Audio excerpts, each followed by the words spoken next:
You have poorly trained so-called believers or church goers today, because they are just church goers. They do not reckon that the church is a family.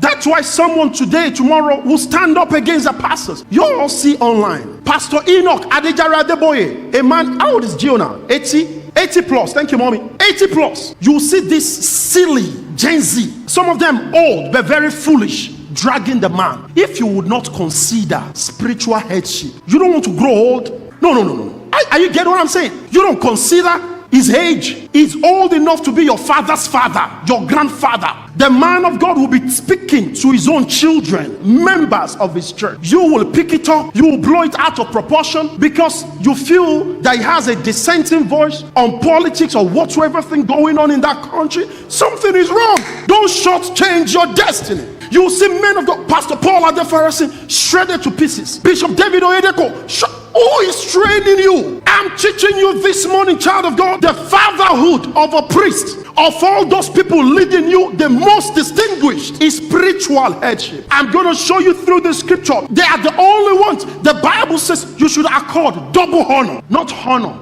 double honor. So I'm asking myself, you see someone come to church and acting as though, they are doing you a favor, and acting as though you are at their mercy, begging not to leave church, begging to stay in church, begging to serve, will gather, will begin to speak nonsense. You can't do that to your boss at work.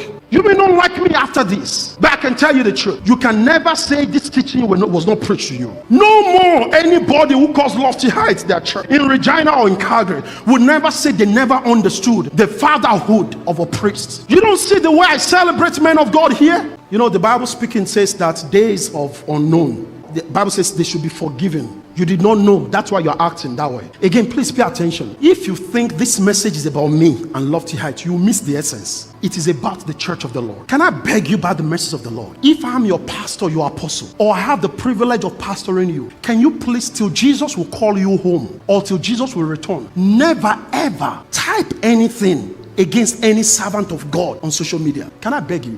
When you see them dragging a man of God, even when you can tell that what he has done is not right, would you please refrain? Because see, if it's truly called of the Lord, you will go and sort it out with the Lord, but the Lord will deal with you.